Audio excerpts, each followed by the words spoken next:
অবশেষে গাজার উদ্দেশ্যে পাঠানো ৯০ ট্রাক ত্রাণ জাতিসংঘের দলগুলোর কাছে হস্তান্তর করেছে ইসরায়েলি কর্তৃপক্ষ।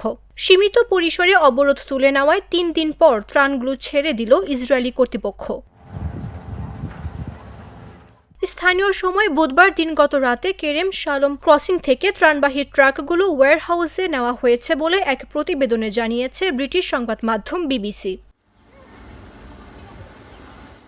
এদিকে গাজার স্বাস্থ্য মন্ত্রণালয় জানিয়েছে, গত ২ দিনে অনাহারে আরও ২৯ জন মারা গেছে, যাদের বেশিরভাগই শিশু। স্বাস্থ্যমন্ত্রী মাজেদ আবু রমজান বার্তা সংস্থা রয়টার্সকে এ তথ্য নিশ্চিত করেছেন। মানবাধিকার সংস্থাগুলো সতর্ক করেছে, পর্যাপ্ত ত্রাণ সরবরাহ নিশ্চিত করতে না পারলে গাজার ২১ লাখ মানুষ চরম অনাহারের মুখে পড়বে। বিশ্ব খাদ্য কর্মসূচির এক কর্মকর্তা জানিয়েছেন, গাজার জন্য ১,৪০,০০০ টন খাবার ও অন্যান্য প্রয়োজনীয় সামগ্রীর ৬,০০০ ট্রাক ত্রাণ প্রস্তুত করে রেখেছে তারা।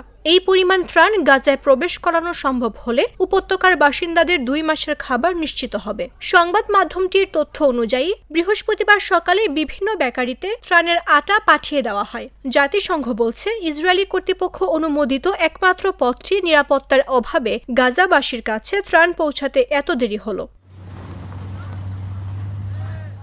মঙ্গলবার পর্যন্ত গাজা উপত্যকায় ত্রাণবাহী ৯৩টি ট্রাক প্রবেশ করেছে বলে জানিয়েছিল বিবিসি, আল জাজিরা সহ বিভিন্ন আন্তর্জাতিক গণমাধ্যম। এর মধ্যে ৯০ ট্রাক জাতিসংঘের স্বেচ্ছাসেবীরা ইসরায়েলের কাছ থেকে বুঝে পেয়েছে।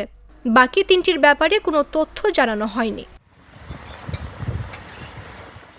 নেতানিয়াহু প্রশাসন বলছে, বুধবার এই ৯৩ ট্রাকের বাইরে আরও ১০০টি ত্রাণবাহী ট্রাক কেরেম শালোম দিয়ে প্রবেশ করতে দিয়েছে তারা। জাতিসংঘ বলছে, গাজায় যে পরিমাণ ত্রাণ প্রয়োজন তার তুলনায় এটি নগণ্য। ২০২৩ সালের ৭ অক্টোবর উপত্যকাটিতে আগ্রাসন শুরুর আগে দৈনিক অন্তত ৫০০ ট্রাক করে ত্রাণ প্রবেশ করত।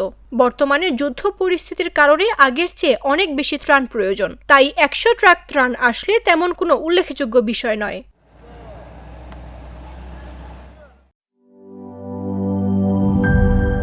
এই ঈদে জামা জুতো অ্যাক্সেসরিজের ডিসকাউন্ট।